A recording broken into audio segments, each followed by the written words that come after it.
Alas 4:49 po ng maulang umaga. Good morning, Rina. Good morning, Zul. Maulan. Maulan Malakas. nga, yes, maulan. Kaya kailangan yung mga panangga nila sa ulan. Kahapon At pala. mag-ingat sa pagmamaneho dahil sa may EDSA yung mga plastic barrier. Oo. Siguro nabangga nung isang motorista, ayun, nakabalandra doon. Speaking of Sa may bandang pagmamaneho, north. kahapon na traffic SM. kami sa may Ortigas area. Ha. Yung 18 Ay, dahil na doon kotse sa ano? na nagkarambola doon. Nawalan daw ng preno yung isang 10-wheeler truck doon. Yan Kaya na naman. na-stuck kami sa traffic.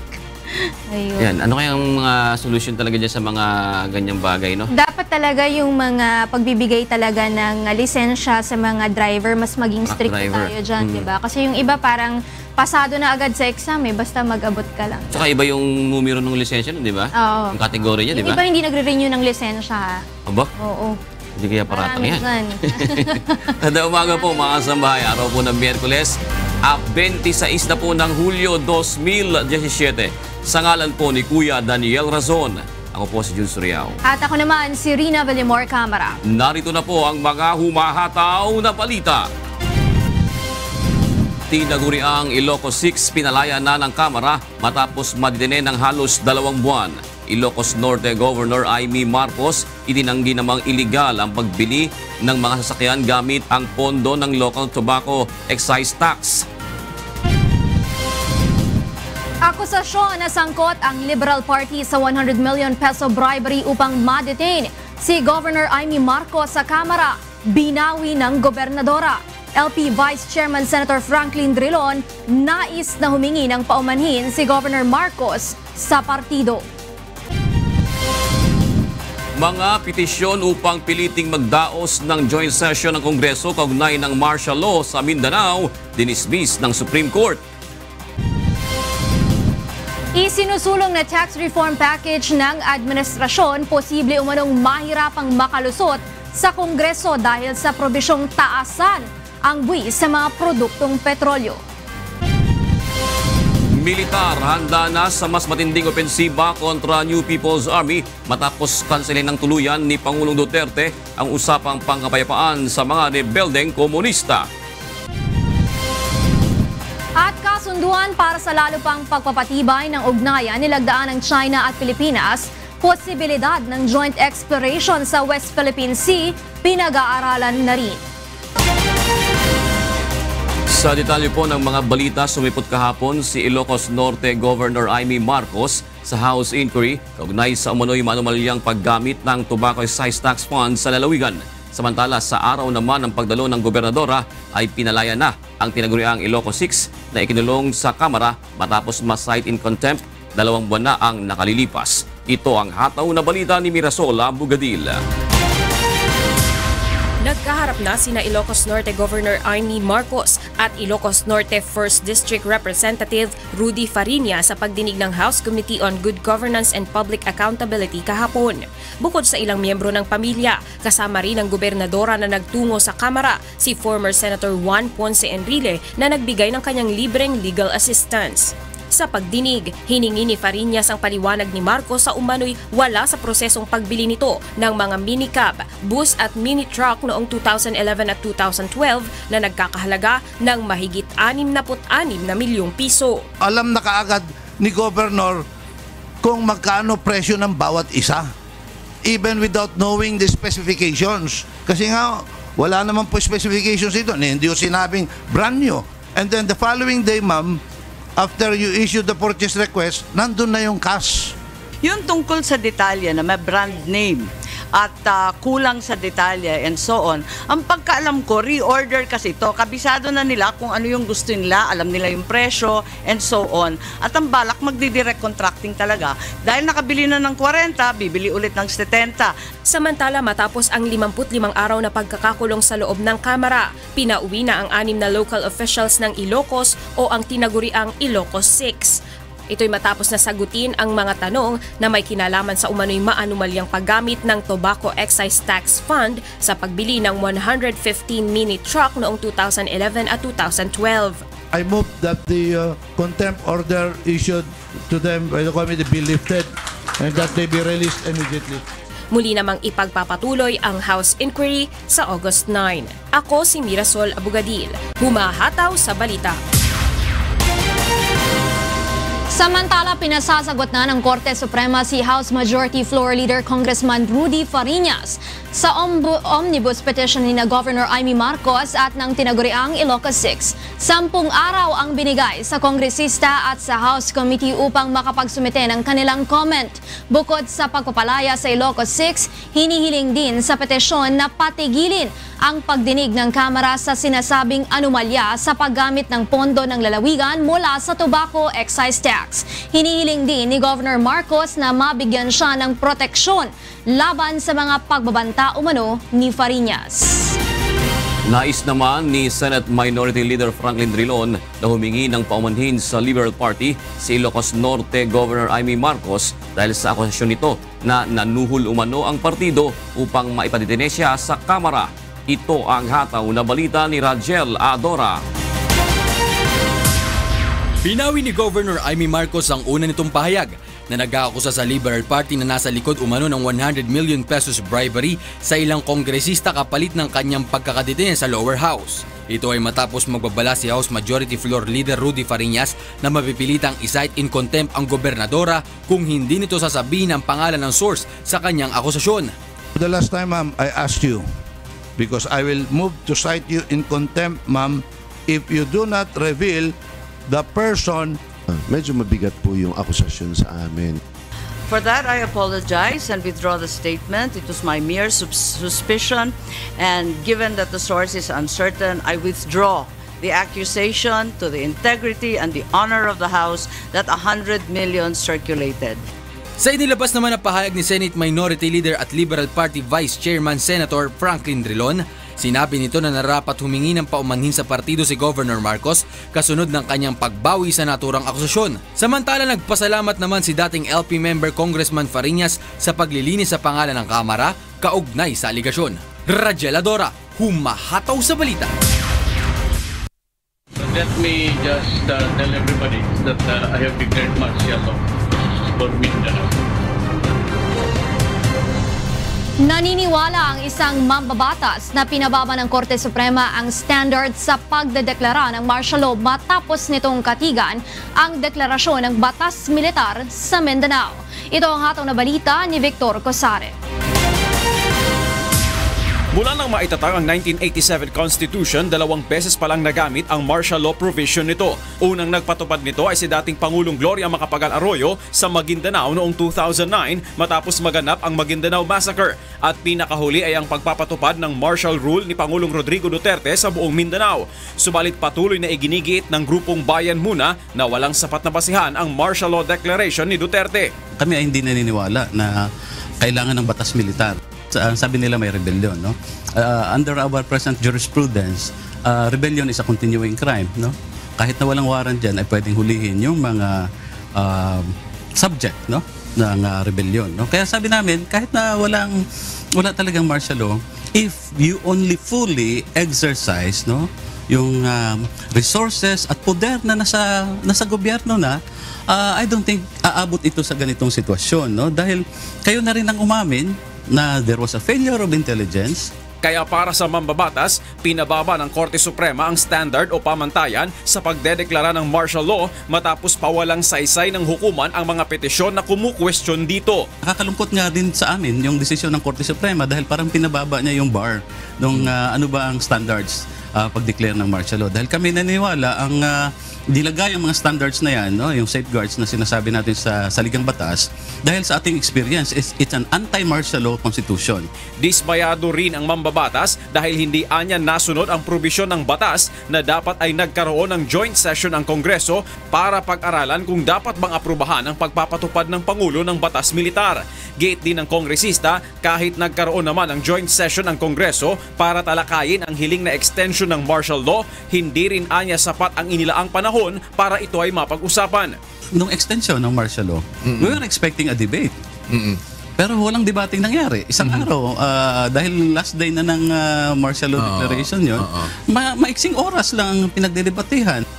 Subalit aminado ang mambabatas na kahit igiit nila ang pagtutol, laging nauuwi sa numero ang usapan kapag pinagbobotohan na ang mga tinatalakay na usapin sa Kongreso. Mula sa Quezon City, ako si Victor Cosare, humahataw sa balita. Dinismiss ng Supreme Court ang dalawang petisyon na naglalayong pilitin ang Kongreso na magdaos ng joint session at buwisiin ang mga basehan ng deklarasyon ng martial law sa Mindanao. Ito ang hataw na balita ni Roderick Mendoza. Hindi kinatigan ng Korte Suprema ang hiling na utusan ng Senado at Kamara na magdaos ng joint session at tingnan kung may sapat na basehan ang martial law declaration sa Mindanao. Lahat ng 15 maestrado ay sumang-ayon na i-dismiss ang magkahiwalay na petisyon ng grupo ni Senador Laila de Lima at dating Senador Wigberto Bobby Tañada. Ayon sa Korte, obligado lamang na magdaos ng joint session ang Kongreso kung babawiin nila o palalawigin ang deklarasyon ng batas militar. Voting unanimously but with 2 concurring only in the result, dismissed the petitions on the ground that Congress did not gravely abuse its discretion in not convening jointly upon the President's issuance of Proclamation Number 216, Series of 2017, on the reasoning that Article 7, Section 18 imposes no such duty on Congress to convene. Para naman kina Justices Marvic Leonen at Alfredo Benjamin Caguiwa, moot and academic na o wala ng saysay ang mga petisyon.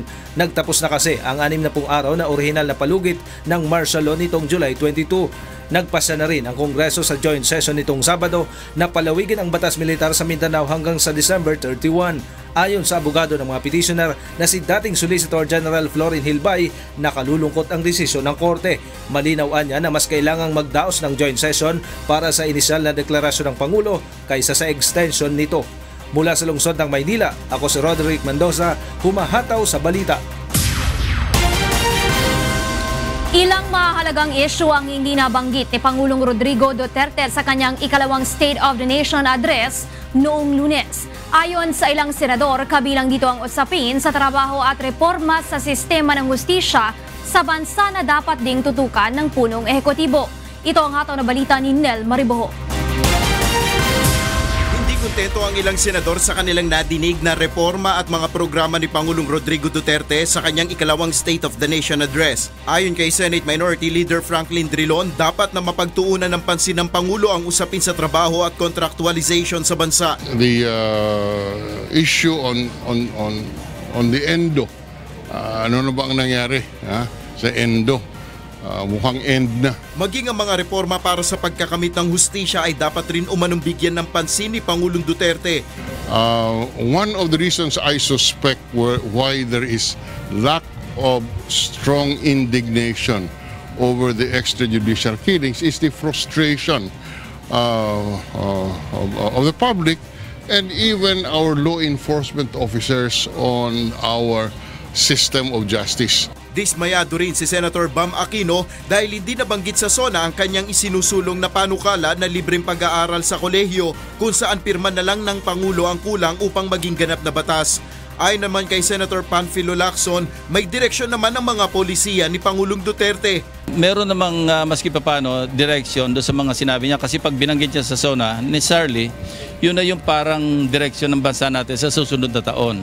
So nakita natin doon, binanggit niya yung, of course, tuloy-tuloy pa rin yung pag-address ng illegal na droga at saka yung mga ibang issues tulad ng yung tax reform package nga. Pero hindi naman ganun kadali lang na pag narinig natin, parang pikit mata susundan natin. Mula sa Pasay City, ako si Nel Mariboho, humahataw sa balita. Kung mayroong hindi kontento sa naging SONA ng Pangulo, mayroon din namang natuwa sa naging laman ng talumpati nito. Tulad na lamang ng mga kabayan nating nagtatrabaho sa ibang bansa na ikinagalak ang pangakong dagdag pondo para sa assistance fund ng mga overseas Filipino worker. Ito ang hataw na balita ni Maylene Soriano. Sinabi ni Pangulong Rodrigo Duterte sa kanyang ikalawang State of the Nation address na ipinag-utos na niya ang pagtataas ng assistance funds ng mga overseas Filipino workers.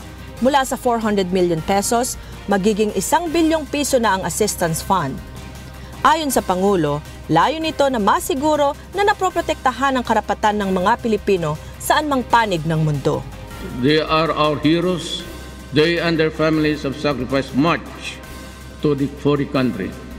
We all know how a large part of our economy comes from their remittances. Ikinatuwa naman ng mga Pilipino sa ibang bansa ang magandang balitang ito. Lalo na sa bansang Kuwait, kung saan maraming OFW ang umuuwi ng Pilipinas na walang ipon. dahil hindi nasunod na pinirmahang kontrata o di kaya iminaltrato ng amo. Malaking kapakinabangan at benepisyo para sa mga nagtatrabaho sa ibang bansa. Ang magkagandahan lang kung dapat ma-implement na mabuti yung benepisyo na sinasabi nila na karagdagan. Ikinatuwa rin ng mga OFW ang pagkakaroon ng Citizens Hotline and Complaint Center na 8888 kung saan maaaring idulog ng mga kababayan natin sa ibang bansa ang hindi magandang pakikitungo sa kanila ng mga opisyal ng gobyerno.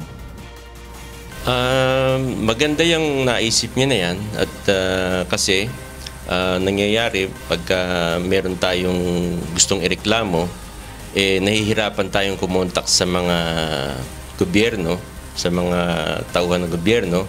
So kung merong ganyan na pwedeng tawagan, madali tayong makakapagreklamo. At sana lang na merong sasagot sa oras na kailangan natin sila. Sa tala ng Embahada ng Pilipinas, umaabot na sa 250,403 ang bilang ng mga Pilipinong kasalukuyang nagtatrabaho sa Kuwait. Mula sa Kuwait, ako si Maylene Soriano, humahataw sa balita. Naniniwala ang chairman ng Senate Committee on Ways and Means na haharap pa rin sa debate ang mga probisyon ng tax reform package ng administrasyon sa kabila ng panawagan ni Pangulong Rodrigo Duterte na suportahan ang panukalang batas na ito. Ito ang hataw na balita ni Nel Mariboho. Tiyak na dadaan pa rin sa masusing pagbusisi ng mga senador ang panukalang tax reform package ng Administrasyon Duterte. Ito ay kahit na nabanggit na ito ng Pangulo sa kanyang ikalawang State of the Nation Address bilang priority bill. Ayon kay Senate Committee on Ways and Means Chairman Senator Sani Angara, may ilang probisyon sa panukala na tiyak na makukwestiyon pa rin tulad ng pagtataas ng buwis sa mga produktong petrolyo. Yung sa diesel at saka sa gasolina. Kasi medyo malawak yung epekto nun especially sa presyo ng mga bilihin kasi apektado yung transportasyon. Maging ang mga probisyon sa pagtataas ng buwis sa mga sweetened beverages ay dadaan din sa debate. I think may mga nagsasabi hindi dapat kasama yung kape. Yung gatas sa akin personally, nagtataka ko bakit sinama yung o pareho yung trato ng gatas sa soda na sabi nila nakakataba. Pero yung gatas, hindi na, alam ko, yung gatas nakakabuti yan di ba? Sa kabila nito, ayon kay Senator Angara, posibleng sa Setyembre ay maipasa na sa kanyang komite ang panukalang batas. Ayon naman kay Senator Risa Ontiveros, hindi maaaring makapasa ng buo ang reformang ito na pagbubuwis ng administrasyon. Totally hindi realistic yung hiningi ni Presidente na ipasa lang namin yan in toto. Dahil marami siyang laman, hihimayin namin yan. Yung iba malamang ay aming susuportahan. Layon ng pagpapasa ng tax reform package ng administrasyon na matustusan ang pagtatayo ng mga karagdagang ospital, pagpapalawig ng healthcare program at para sa iba pang infrastructure projects ng pamahalaan. Mula sa Pasay City, ako si Nel Mariboho, humahataw sa balita.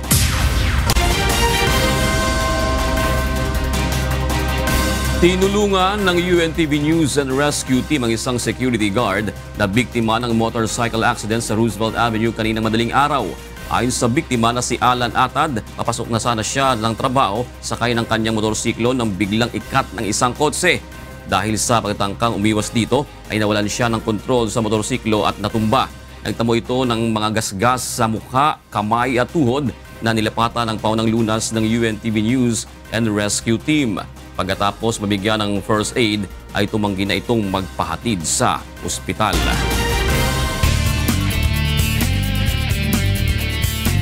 Tatlong foreign national ang naaresto ng PNP Region 3 na nagnanakaw umano ng pera sa isang automated teller machine sa Pampanga gamit ang mga peking ATM card.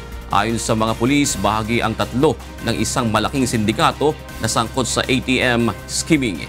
Ito ang hataw na balita ni Asher Cadapan Jr. Iniimbestigahan na ng Philippine National Police Region 3 ang umano'y sindikato na sangkot sa mga ATM skimming sa iba't ibang lugar sa bansa.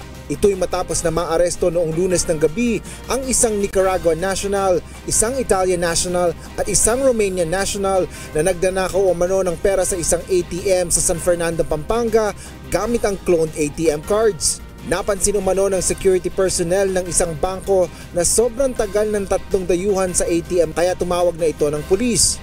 Nagtangka pang tumakas ang 3, ngunit naharang ng rumorondang mobile patrol cars.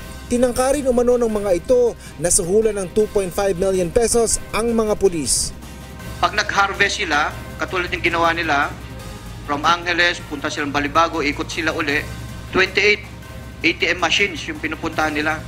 At every transaction, talagang withdraw lang sila ng withdraw lang silang withdraw. Na-recover sa mga suspect ang mahigit na 300,000 piso, kotse at 152 cloned ATM. Ayon sa PNP Region 3, 5 beses na silang nakahuli ng mga sangkot sa ganitong uri ng modus operandi sa rehiyon. Well, it's a syndicate. Meron silang pinaka-boss based dun sa statement nila. I think he is a Canadian. We really don't know kung saan nakabase yung kanilang pinaka-mastermind. Kasama ang Pampanga News Team, Asher Cadapan Jr., humahataw sa balita. Isang fish vendor na tulak umano ng iligal na droga ang natagpo ang patay sa Navotas City kaninang hating gabi. Para sa detalye, makibalita tayo kay Reynante Ponte live. Reynante, go ahead. Yes, Rita, natagpuan ang may mga tama ng bala ng baril sa ulo at leeg ang isang lalaking fish vendor sa C4 Road, Barangay Bangkulasi kaninang hating gabi. Kinilala ang biktima na si Toto Sbulaw na nakatira sa Phase 1A sa Navotas. Ayon sa ilang residente na malapit sa pinangyarihan ng insidente, nakarinig sila ng ilang putok ng baril bago natagpuan ang biktima. Hindi siya, nagro-robing kasi siya sa loob. Tapos pag narinig ko 3 putok, lumabas po ako rito sa gate. Nakita ko nga yan, may patay dyan. Ayon naman siya, ilang nakakita sa pangyayari, riding in tandem na mga nakabonet ang gumawa ng krimen. Inihiyag naman ng ilang kawani ng barangay na tumaginang humarap sa kamera na tulak umano ng iligal na droga ang biktima sa lugar. Nakalagak ngayon rin ang labi ng biktima sa Eusebio Funerals at hinihintay na kunin ng mga kaanak nito. Mula sa Navotas City, ako si Reynante Ponte, humahataw sa balita. Maraming salamat sa iyo, Reynante Ponte. Patay ang isang water delivery boy matapos pagbabarilin ng mga hindi pa nakikilalang sospek sa Maynila kagabi. Makakausap natin sa linya ng telepono si Asher Cadapan Jr. para sa detalye. Good morning, Asher. Yes, June, natutulog ang isang lalaki sa kanyang pedicab na nakaparada sa JP Rizal Street sa Tondo, Maynila nang pagbabariling ito ng mga lalaking sakay ng motorsiklo pasado alas 9 kagabi. Kinilala ang biktima na si Ronald Martinez alias Tisoy, 33 anyos, isang water delivery boy. Ayon sa ilang saksi, bigla na lamang nagpaputok ang 3 suspect na sakay ng 2 motorsiklo nang dumaan sa kinaroroonan ng biktima. Kilala umano si Tisoy na dating gumagamit ng shabu. Si Tisoy po, dati na din po siyang muntik na matukaw. Pero nakaiwas po siya. Last po yun to 2016. Pero kung nagbago naman po siya, tsaka mabait naman. Kasi nagde-deliver siya rito ng tubig sa amin. Nakuna naman ng CCTV o sa CCTV ang pagtakas ng mga suspect patungo sa magkahiwalay na direksyon. Hanggang sa ngayon ay iniimbestigahan pa ng otoridad ang insidente at inaalam ang motibo ng pamamaril. Mula sa Maynila, ako si Asher Cadapan Jr., humahataw sa balita. Isang sibilyan patay matapos masabugan ng improvised explosive device na tanim umano ng New People's Army sa Northern Samar. Militar, handa na sa mas matinding opensiba kontra New People's Army matapos kansilahin ng tuluyan ni Pangulong Rodrigo Duterte ang usapang pangkapayapaan sa mga rebeldeng komunista. Pangulong Rodrigo Duterte nagbabala sa mga militanteng grupo, mga miyembro nito na lalabag sa batas, ipinababaril ng Pangulo. At kasunduan para sa lalo pang pagpapatibay na ugnayan nilagdaan ng China at Pilipinas. Posibilidad ng joint exploration sa West Philippine Sea, pinag-aaralan na rin.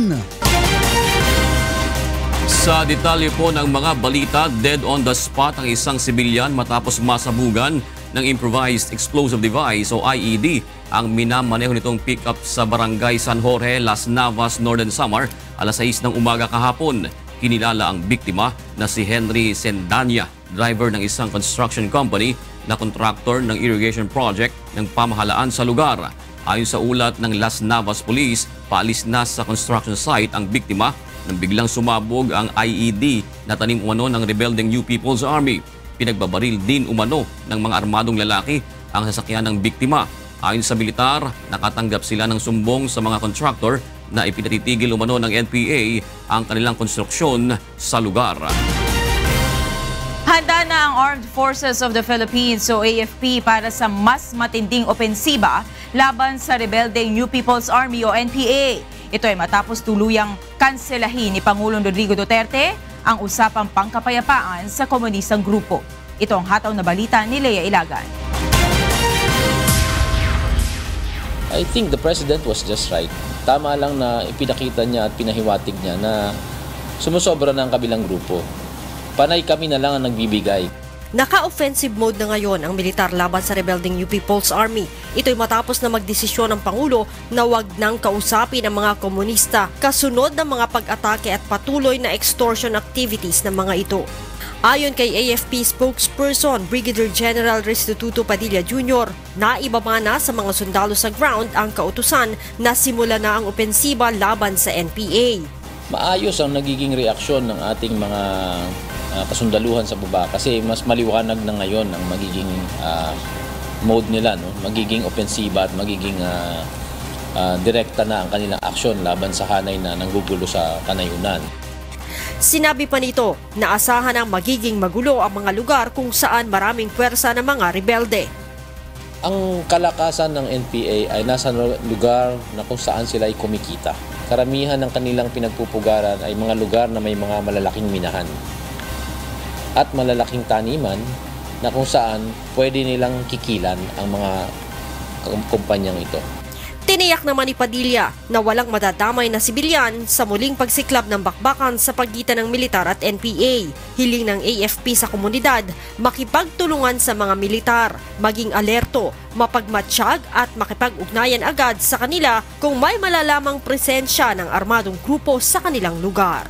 Mula sa Campo Aguinaldo, ako si Lea Ilagan, humahataw sa balita. Hinihintay na lamang ng Government Peace Negotiating Panel ang direktiba ni Pangulong Rodrigo Duterte para sa official termination ng peace talks sa CPP, NPA, NDF. Ito ang hataw na balita ni Aiko Miguel. Bunsod ng walang habas sa pag-atake ng mga rebeldeng komunista sa puwersa ng pamahalaan, tuluyan ng ipinatigil ng Pangulo ang peace talks sa CPP, NPA, NDF. So if you don't want me to talk to me, I do not want to talk to you, and I do not want you. So, ayaw ninyong makipag-usap, mas lalo na ako. If you want to call off the talks, it will be welcome. Ayon kay Government Peace Chief Negotiator Secretary Silvestre Bello III, ito ang magiging giya nila sa kanilang mga susunod na hakbang. Meron existing armed struggle between our government and their forces. So, we are hoping na during the talk sana, the level of violence will go down. Pero apparently, hindi nangyari. Ilalabas naman nila ang written termination notice sa oras na may pinalang direktiba ang Pangulo. The official termination will take effect 30 days after we cite them officially. That's why we have to get final instruction from the President. Umaasa rin ang kalihim na magkakasundo pa rin ang pamahalaan at ang communist group. Ako, I've been in the process for more than 16 years and we have been into war scenario. So, despite the order of the President, I'm still hoping that some favorable or positive development will come about that may revive the talks. Ipinahayag naman ni CPP founder Jose Maria Joma Sison na hindi lang interesado ang Pangulo kaya hindi maituloy-tuloy ang peace talks. Magkaiba rin anya ang kanilang pananaw sa issue ng social, economic at political reforms. Mula sa Maynila, ako si Aiko Miguel, humahataw sa balita. Hindi lamang ang mga komunista ang binalaan ni Pangulong Rodrigo Duterte, kundi maging ang mga militanteng grupo. Ayon sa Pangulo, ipababaril niya mga ito kapag lumabag sa batas. Ito ang hataw na balita ni Rosalie Cos. Pinalalakas ni Pangulong Rodrigo Duterte ang puwersa ng pamahalaan upang tapatan ang mga kinakaharap na hamon sa seguridad ng bansa. Isa na rito ang suliranin sa mga rebeldeng komunista. Muli ring binalaan ng Pangulo maging ang mga militanteng grupo kung hindi tatalima sa panuntunan at mga regulasyon ng pamahalaan. Pwede ako magdadalawang isip, pag nandiyan kayo, nagwawala kayo, nagnanakaw, magdemonstrate, magsira. Si Huda, kung saan ako ilagay ng Panginoong Diyos, I don't give a Sabihin ko talaga, barilin mo para matuto tayong lahat magsunod ng batas. Wala na kasi kayo magdemonstrate, tapon ng bato dito, subukan mo. Ipabaril ko kayo. Ano ngayon kung magpunta ako sa impyerno, bakit kayo hindi? Maging ang mga miyembro ng Kalipunan ng Damayang Mahihirap o Kadamay, pinaalalahanan niyang huwag uulitin ang ginawa nitong sapilitang pagkubkob sa mga pabahay ng pamahalaan para sa mga pulis at sundalo. Kung ulitin nyo yan at pipilitin yung papasok, ang order ko talaga, paalisin kayo sa puwersa. Either batutahin kayo o lumaban kayo, ipapagbabaril ko kayo. Huwag ninyong gamitin yung pobre ninyo to create chaos. Maghintay kayo. Kung magkapera ako, gagawan ko kayong lahat. Muli ring tinuligsa ni Pangulong Duterte si Communist Party of the Philippines Founding Chair Jose Maria Sison. Anito, ayaw pang aminin ng leader ng komunistang grupo na malubha ang kanyang karamdaman at tahasan umano ang pang-aabuso sa pamahalaan ng Norway dahil sa patuloy nitong pagpapakupkop. Sison, tumanda ka na lang dyan. Ayaw mo pang admitahin na may sakit ka. Alam mo yung Norway, yung partido ngayon na humawak ng gobyerno, matatalo ang issue dahil sa gastos na pinatira kayo doon at yung ospital mo wala kang bayad-bayad. Tumaawa ka naman sa Norwegian government, magpakamatay ka na lang. Mula sa Malacanang, ako si Rosalie Cos, humahataw sa balita. Isang kasunduan ang nilagdaan ni Foreign Affairs Secretary Alan Peter Cayetano at Chinese Foreign Minister Wang Yi kasabay ng pangako ng China na patitibayin pa nila ang relasyon sa Pilipinas. Samantala, pinag-aaral naman ng dalawang bansa ang posibilidad ng pagsagawa ng joint oil exploration sa West Philippine Sea. Ito ang hataw na balita ni Maki Libradilla. Naniniwala si Foreign Affairs Secretary Alan Peter Cayetano at Chinese Minister on Foreign Affairs Wang Yi na may paraan para maisakatuparan ng joint oil exploration sa West Philippine Sea kahit pa hindi ito nakasaad sa konstitusyon. And we are praying that this generation, under President Xi and under President Duterte, will have the wisdom to find a way that these natural resources will benefit our people. Well, in waters where there is overlapping of maritime rights and interests, if one party goes for unilateral development, then the other party will take the same actions. And that might complicate the situation at sea, that might lead to tensions, and as the end result, nobody might be able to develop the resources. Kasabay nito'y nilagdaan naman ng China at Pilipinas kahapon ang Memorandum of Understanding para mapatibay pa ang ugnayan ng dalawang bansa. Ayon kay Wang Yi, nasa golden era of friendship ngayon ang dalawang bansa. Kaya naman tuloy pa rin anya ang pagsuporta nila sa economic development project ng pamahalaan. Samantala, isinisi naman ito sa non-ASEAN countries ang sigalot ngayon ng China sa ASEAN countries.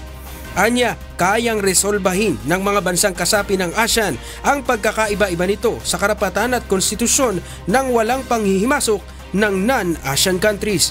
They don't want to see stability in the South China Sea and they still want to stir up trouble in the South China Sea, we need to stand together and say no to them together.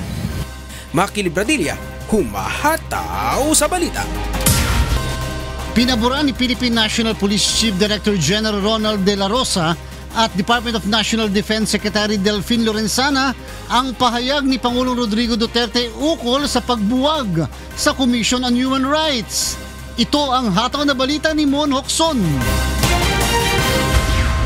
Ikinalungkot ng Commission on Human Rights ang naging pahayag ni PNP Chief Ronald De La Rosa at DND Secretary Delfin Lorenzana na suportado nila si Pangulong Rodrigo Duterte sa sinabi nitong i-abolish na lamang ang komisyon. As an independent watchdog or monitor, ensures impartiality in terms of investigations conducted. While we recognize that the PFG, for example, has mechanisms such as the NAPOLCOM or the Internal Affairs Service, basically because they are investigating their own, in not all circumstances can they be expected to carry out impartial investigations. Ayon kay De La Rosa at Lorenzana, hindi nila kailangan ng CHR dahil mayroon namang umiiral na batas sa bansa. I'm just being practical. With or without CHR, we can do our job properly without violating the human rights of the people. With or without them. We don't need to watch. We don't need them to watch over us. I agree with Bato. Hindi naman kailangan siguro sila to because every time when we took our oath of office, ang pinaka-importanting parte ng oath namin is to defend and protect the Constitution of the Philippines. Ano ang pinaka-importanting parte ng Constitution? It is the Bill of Rights. Iginiit ng CHR na importante ang kanilang grupo upang mapanatiling balanse ang pagtrato sa karapatang pantao sa bansa, lalo na sa mga panahon na mayroong pang-aabuso dito. Mula sa Makati City, ako si Mon Hocson, humahataw sa balita. Pasado na sa Senado ang panukalang batas para sa pangangailangan na magkaroon ng mas malaking plaka o license plates ang mga motorsiklo o scooters. Kasabay nito, pumasa na rin ang proposed bill para sa pagkakaroon ng libreng irigasyon sa mga maliliit na magsasaka. Ito ang hataw na balita ni Nel Maribuhok.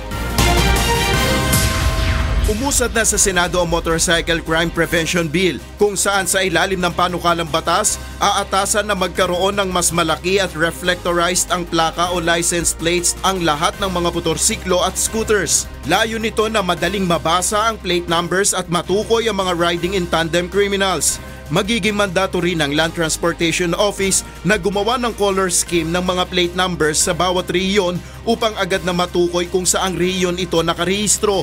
Maganda kasi para natin maiwasan ng riding in tandem at saka yung mga nai-hit and run, mapaplakahan ka agad. Kasi karamihan dito sir, pag na-aksidente dito, maraming may escape po, dire-diretso lang yung takbo nila, iniiwan na lang. Hindi, paborito ako dyan para makita ka kung kahit malayo, makita na yung plate number mo. Kasi minsan malabo di ba?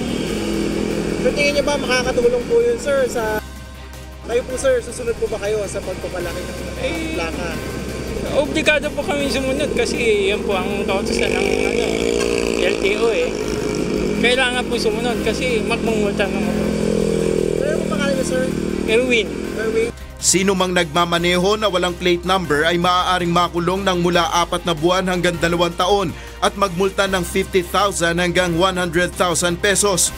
Kung ito ay intentional na ginamit sa isang krimen, maaaring makulong ang gumamit ng motorsiklo ng 12 taon hanggang 20 taon sa ilalim ng Revised Penal Code.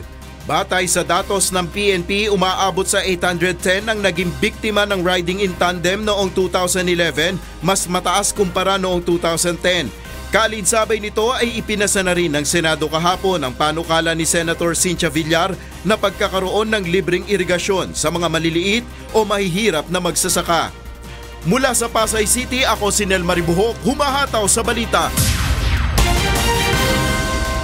Tutol ang maraming empleyado ng Department of Transportation sa gagawing paglilipat ng tanggapan ng ahensya sa Clark, Pampanga sa layuning mapaluwag ang trapiko sa Metro Manila. Ito ang hataw na balita ni Joan Nano. Mahigit 700 mga empleyado ng Department of Transportation ang apektado ng gagawing paglipat ng ahensya sa Clark City, Pampanga. Simula sa Biyernes, uumpisahan na ng DOTR ang paglipat ng ilan sa kanilang mga department sa Pampanga. Sa isang Facebook account na may page title na No to DOTR Transfer, makikita ang iba't ibang mga hinaing at pagkondena ng mga empleyado sa hakbang ng DOTR. Ayon sa ilang mga empleyado, hindi makatwiran at labis silang mahihirapan sa oras na mailipat na ang kanilang trabaho sa Clark.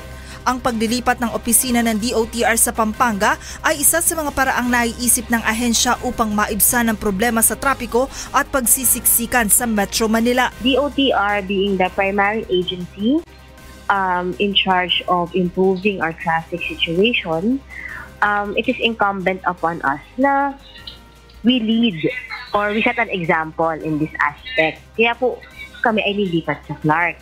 Dahil sa layo ng biyahe, plano ng ahensya na maglaan ng shuttle service na siyang maghahatid sa kanilang mga empleyado mula Metro Manila patungong Clark pabalik. Napagkasunduan din nila na gawin na lamang 4 na araw ang pasok sa trabaho, pagkakaroon ng flexi-time schedule at pagbibigay ng food allowance sa mga empleyado. Kasama rin sa mga ikinokonsidera ang pagbibigay ng accommodation sa kanilang mga tauhan at pagkakataong lumipat sa iba pang ahensya na sangay ng DOTR. Kapag nailipat na, aabot nila sa higit 7 bilyong piso ang matitipid kada taon ng DOTR dahil mas mura ang renta at utilities na kanilang babayaran sa Pampanga. Mas mababa per square meter ang rental sa Clark. Pangalawa, mas mababa ang cost of utilities. Yung overhead cost tinatawag sa Clark, mas mababa po doon ang kuryente. Halos 50% po ang kamurahan ng kuryente doon. Ang tubig, pati po yung mga janitorial and security services. Target ng DOTR na matapos ang paglilipat ng kanilang opisina bago matapos ang 2017. Mula sa Pasig City, ako si Joanano, humahataw sa balita. Posibleng tumaas ang produksyon ng palay ngayong taon base sa pagtaya ng Department of Agriculture. Samantala, isang farmers market naman ang ilulunsad ngayong Biyernes upang makabili ng murang agri-products ang publiko. Ito ang hataw na balita ni Ray Pilayo. Halos 5 metriko tonelada ang tinatayang madaragdag sa produksyon ng palay sa bansa ngayong taon, lalo na kung hindi tatamaan ng bagyo ang bansa. Ayon kay Secretary Manny Piñol, mula sa dating ani ng 3.9 metric tons kada hektarya ng palay, ngayon ay nasa 4.23 metric tons na ito base sa assessment ng International Rice Research Institute o IRI. We have no way yet of determining the volume, but we are looking at a very, very good harvest. Kinakausap na rin ng DA ang iba pang ahensya ng pamahalaan upang magkaroon na lamang ng isang programa para sa farm-to-market road kung saan nasa 13,000 kilometro pa ang dapat magawa. Sa Biyernes naman ay ilulunsad ng DA ang Farmers Market sa head office ng Bureau of Plant Industry sa Malate kung saan makabibili ng murang produktong agrikultura ang publiko tulad ng isda, native na manok at baboy at mga prutas at gulay. Magkakaroon din ng Farmers Market sa iba pang lugar sa Metro Manila sa mga susunod na buwan. Samantala, hindi man nakadetalye ang performance ng kagawaran ng pagsasaka sa zona ng Pangulong Duterte, ay bahagi pa rin ang agrikultura sa naging talumpati nito. Ayon kay Secretary Manny Piñol, sa pag-arangkada pa lamang ng pagsasalita ng Pangulo ay kapakanan na ng agrikultura ang binanggit nito.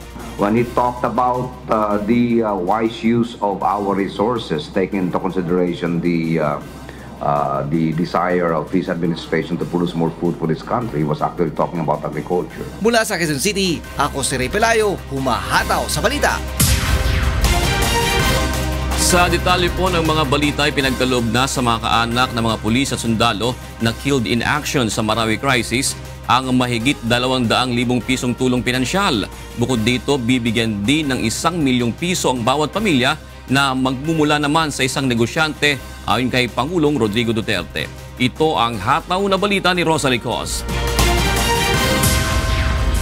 Tinipon ang mga pamilya ng mga sundalo at pulis na nasawi dahil sa Marawi crisis sa Malacanang kagabi. Ito ay upang maipagkaloob sa bawat pamilya ang tseke na nagkakahalaga ng 250,000 pesos na tulong pinansyal galing sa Go Negosyo Kapatid at Federation of the Filipino-Chinese Chamber of Commerce and Industry Incorporated.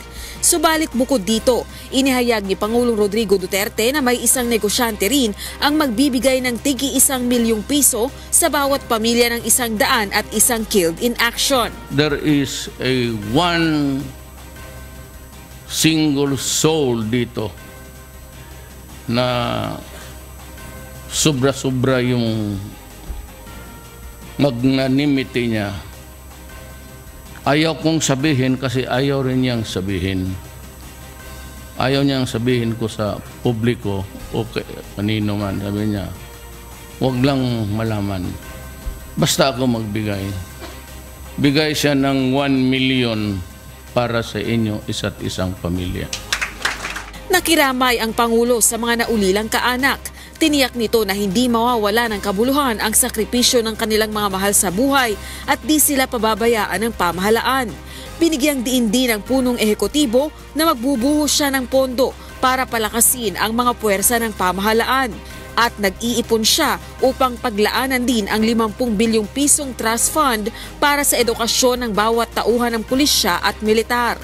I need 50 billion na maiwan ko sa inyo para lang ito sa mga anak ninyo. Edukasyon, wala nang iba. Mula sa Malacanang, ako si Rosalico, sumahataw sa balita. Pinangunahan ni Pangulong Rodrigo Duterte ang turnover ceremony ng mga bagong classroom mula sa Federation of Filipino-Chinese Chamber of Commerce Industry Incorporated. Kasabay nito, binalaan ni Pangulong Rodrigo Duterte ang mga negosyante na huwag magbibigay ng pera sa mga tiwaling opisyal ng pamahalaan. Ito ang hataw na balita ni Rajel Ladora. 300 ng mga bagong 2-classroom school building ang ipinatayo ng Federation of Filipino-Chinese Chamber of Commerce Industry Incorporated sa iba't ibang lugar sa bansa. Sa turnover ceremony ng mga tinaguriang barrio schools sa Malacanang kagabi, nagpasalamat si Pangulong Rodrigo Duterte sa kontribusyon ng grupo. May you extend its reach even to the most remote areas in the country so that more children will get the education they need and deserve.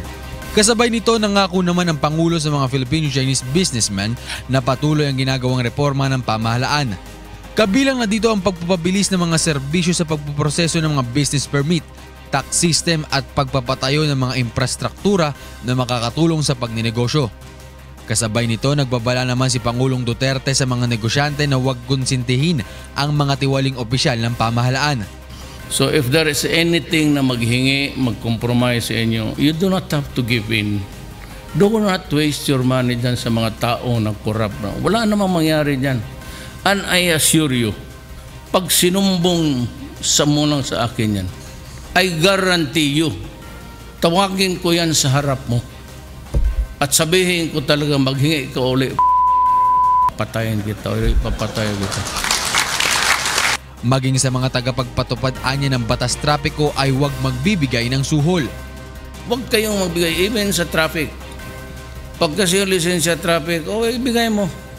So, bayaran mo lang yan. Rather than allow this guy to continue with this trade, marami pang mabibiktima niyan. Mga anak nyo, kapwa mo, Chinese, lahat. Muling sinabi ng Pangulo na hindi ito mangingiming alisin sa pwesto ang mga tiwaling opisyal, lalo na at marami ng mga Pilipino umano ang nangangailangan ng trabaho. Rajel Ladora, humahataw sa balita. Alamin naman natin ang mga balita sa iba't ibang panig ng bansa sa ating Balitang Promdi. Mula sa Calamba, Laguna, alamin natin ang mga balita sa Luzon kay Sherwin Kulubong. Magandang umaga, Sherwin.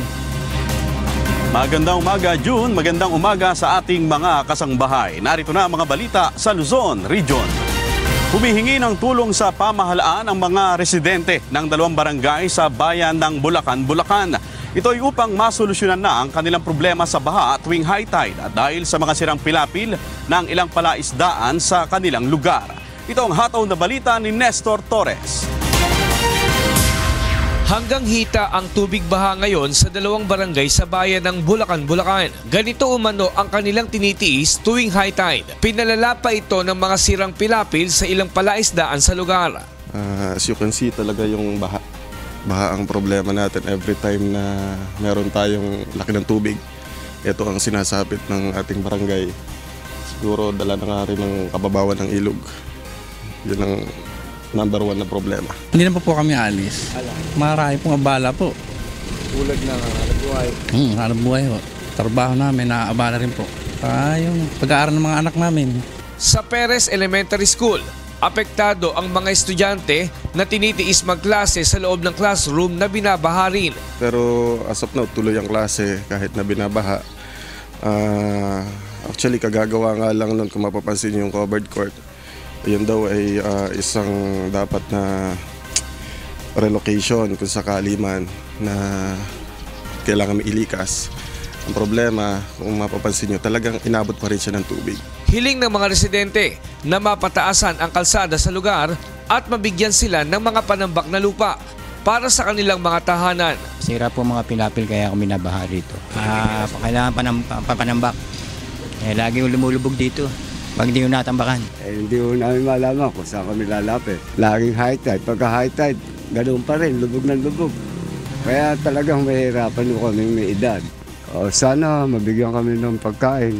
Kahit paano, magkaroon kami ng lagi yung baha. Ilang araw na ito, mag-iisang linggo na. Umaasa ang mga residente na sa lalong madaling panahon ay matutulungan silang masolusyonan ang problema sa barangay. Mula sa Bulacan, ako si Nestor Torres, humahataw sa balita. Nagtagisan ng galing sa sports ang mga drug surrenderer sa lalawigan ng Rizal. Ito'y bilang bahagi ng kanilang rehabilitation program. Ito ang hataw na balita ni Jenica Cruz. Mahigit 150 drug surrenderer mula sa 14 na munisipalidad sa lalawigan ng Rizal ang nagtipon-tipon sa Police Provincial Office sa bayan ng Taytay. Ang mga ito ay nakiisa sa isinagawang Tokhang Olympics na bahagi ng kanilang rehabilitation program. Nagpagalingan ng mga ito sa iba't ibang sports gaya ng basketball, tug of war, volleyball at fun run. Ito yung programa natin na upang may padama natin sa ating mga surrenderers na tayo ay concerned sa kanila na they are still part of our community at dapat pagbigyan natin sila ng attention dahil nga gusto nilang magbago. Ayon sa PNP, malaking tulong ang Tokhang Olympics sa kalusugan ng mga surrenderer dahil na ilalabas ang toxins na nakuha nila nung sila ay gumagamit pa ng droga. So para masasabi ko naman po, very energetic naman po sila. Okay naman yung mga pangangatawan nila, talagang makikita po natin yung kanilang changes. Mula dito sa Taytay Rizal, ako si Jenica Cruz, humahataw sa balita. At yan ang mga balita ang ating nakalap sa Luzon. Balik sa iyo, June. Maraming salamat, Sherwin Kulubong live mula sa Laguna. Mula naman po sa Zamboanga City, makibalita tayo kay Dante Amentu. Buenos dias, Dante. Muchísimas gracias, June. Buenos dias con vosotros, mga kasangbahay. Taki al mga notisya na rehiyon de Mindanao.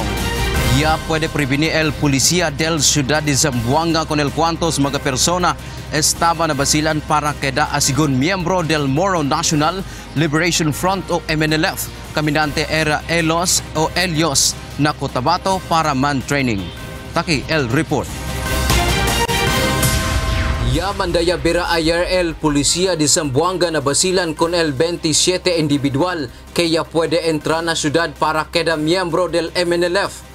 Asigon con Police Chief Inspector Arlan de Lumpines, tiene Elios ya recibe report, estaba naon con cierne ciudadano que secreto takon bini el grupo naon casa na barangay Giwan, Ciudad de Zamboanga.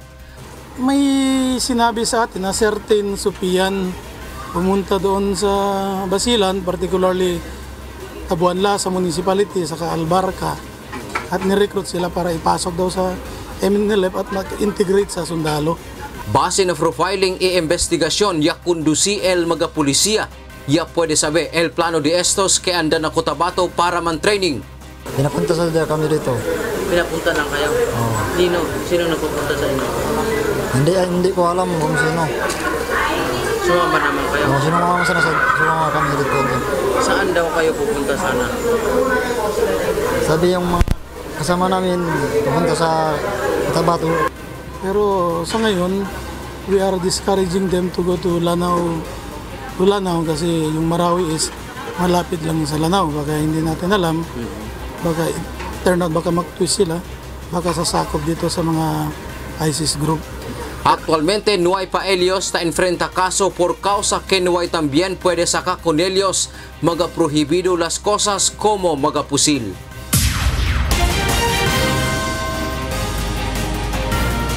Mientras tanto, taplanya pidi el Consejo del Ciudad de Davao na LTFRB que quita na provision del Anti-Distracted Driving Act el prohibition con el magapampasahero jeep que pone magasignos na di ellos windshield. Es el hataw na balita di Marisol Montaño. Ginasulong karon sa Davao City ang usa ka resolusyon para mangay og moratorium sa Land Transportation Franchising and Regulatory Board o LTFRB nga ginadili ang pagbutang og signboard sa papublikong jeep. Kini kay mahitungod sa Republic Act 10913 o Anti-Distracted Driving Act sa syudad. Sumala ang Councilor Conrado Baluran, Chairman sa Committee on Transportation and Communication, apektado mao ang mga estudyante labaw na ang mga dayo lang sa syudad. Luoy kayong mga estudyante ani, the demand of the people na si signboard nga ilang makita. Wala tayo nga gibayulit ani ba, ma'am? Kontra usab ang pagdili ni ini nga nakasaad sa Memorandum Circular Number 2011-004 sa LTFRB nga tugtan ang pagbutang og signboards sa mga pampasaherong sakyanan. Public utility vehicles, when applicable, shall carry on its front above the windshield a signboard, panel road of suitable size, legible at a distance. Bahin ni ini adunay usab kasabutan ang CTTMO sa LTO sa syudad nga dili sa silang badakop og mga pampasaherong jeep nga naay signboards samtang wala pay deklarasyon nga ibalik kini. Gikan sa Davao City, ako si Marisol Montaño, humahataw sa balita.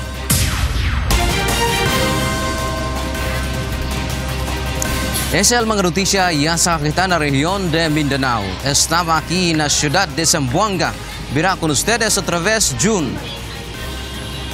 Muchas gracias, Dante Amentu.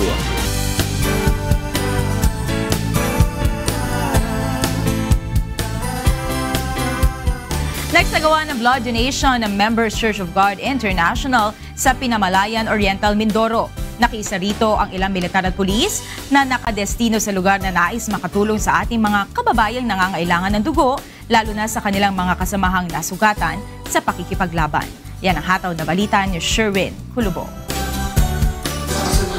Bilang tugon sa palaging panawagan ng pamahalaan sa publiko na magbigay ng dugo para sa mga kababayan nating nangangailangan nito, muling nagsagawa ang Members Church of God International ng Blood Donation Drive sa Pinamalayan Oriental, Mindoro.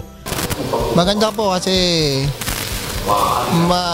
maganda po na idulot sa nagdo-donate, aside po na nakakatulong po sa mga nangangailangan ng dugo. Opo, kung may pagkakataon po, talaga pong sumusuporta po ako dito. Bukod sa mga miyembro ng MCGI Pinamalayan Chapter, nakiisa rin dito ang mga miyembro ng Armed Forces of the Philippines na nakabase sa Bansud at mga pulis na nakadestino naman sa Pinamalayan. Ang hanay po ng kapulisan ng Pinamalayan ay laging nakikiisa po sa ganitong programa. At sa ngayon nga po, magbabahagi rin ako ng dugo para sa aking kapwa. Masaya kami dahil nakita namin na hindi na medyo sa panahong ito hindi na katulad nung dati na naghahagilap ang mamamayan na maghanap ng dugo para sa kanilang mga may sakit na mahal sa buhay. So ngayon ay maganda na at nagkaroon na ng magandang facility. Meron tayong blood bank na mapapagkuhanan, mapapaghinga. Sa kabuuan, 43 bag ng dugo ang nakolekta ng MCGI sa bloodletting activity na idinonate sa Blood Donor Society ng Oriental, Mindoro. Naniniwala ang mga kawal ng pamahalaan na mahalaga ang ganitong uri ng aktibidad dahil sa dami ng nangangailangan ng dugo, lalo na sa mga kasamahan nilang nasusugatan sa laban. Ang namumuno ng dating daan ay masasabi ko ay pagpatuloy ang ganitong programa at para ito ay sa kabutihan ng ganitong mga religious activity at saka sa programa ninyo ng UNTV. Kasama ang Mindoro News Team, Sherwin Kulubong, para sa serbisyong kasangbahay.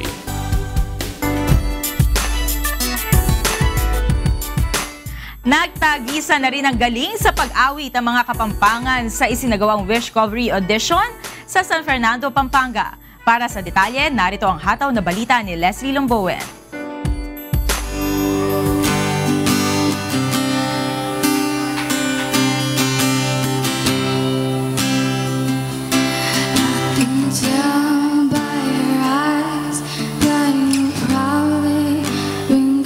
Walang boring moment para sa mga nanood ng Wish Covery Audition sa San Fernando, Pampanga dahil sa husay ng mga lumahok.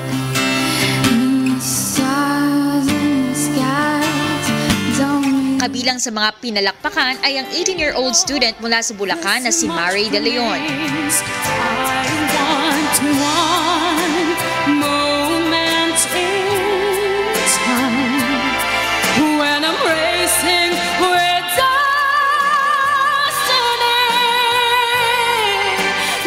Hilig na ni Mary ang kumanta mula sa pagkabata.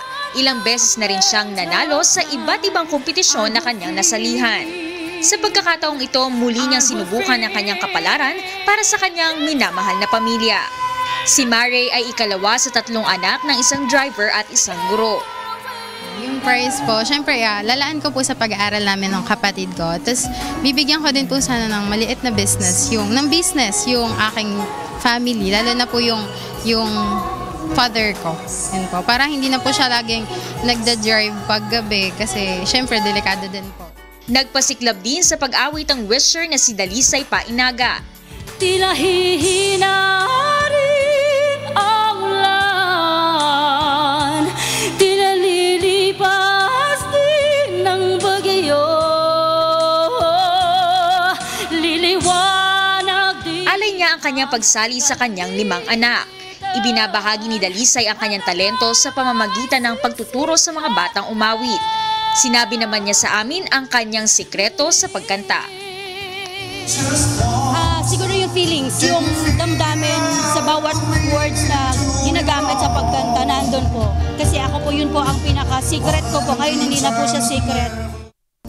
Ito na ang 10th leg ng Wish Covery On-Ground Auditions. Susunod na datayuhin ng Wish 1075 ang Bacolod, Cebu, Baguio at Manila. Ang magwawagi sa kauna-unahang season ng Wish Covery ay tatanggap ng 2 million peso worth of cash and contract, brand new car at brand new house and lot. Mula dito sa San Fernando, Pampanga, ako si Leslie Lombowen, humahataw sa balita. Kaya mo yun? Kaya nga. Maangat yung boses. Kaya mag-him lang. Oo. Sige. Oo. Sample daw. Sabi ni Kuya. Sample daw. Kuya, overtime na. 7:44 na. Hanggang alas 8 kayo eh. Sample na. Sige na. Kuya. Mahirap mataas eh. Sample. Bumaba nga doon. Yung makuha, mataas pa. Oo. Pero ang gagaling ha. Sige, tumayo ka. Bakit? Tumayo ako pakikita nila kay Kuya. Sa Bacolod mamaya ang Wish Covery. Sa Bacolod Bacolod, tapos Baguio, tapos Manila na. Yung nahuli natin. Nag-Cebu na ba tayo? Oh. Ay, Cebu pa pala. Ay, Cebu pa, di ba? Bacolod, Cebu, Baguio, Manila. Yan. So, huling-huli ata ang Manila. Doon, Kuya, baka pwedeng humabol. We'll see. Hindi kumbensito si Kuya. Abangan niyo po ang mga susunod pa nating mga updates sa ating Wish Covery. Para sa mga karagdagang balita, bumisita lamang po sa aming website na untvweb.com. Yan po ay ikatlong paghataw ng mga balita sa umagang ito ng Miyerkules, July 26, 2017. Kasama po ang buong persa ng UNTV News and Rescue sa iba't ibang panig ng daigdig. Si Bert Cerudo sa Dubai, si Annie Mansilla sa Singapore, si Amiel Pascual sa Taiwan, Sherwin Kulubong sa Laguna, Dante Amentu sa Zamboanga City. Sa ngalan po ni Kuya Daniel Razon, ako po si Jun Suriao. At ako naman po si Monica Veralio. Susunod na po ang programa ang Bawal ang Pikon, Get It Straight with Daniel Razon.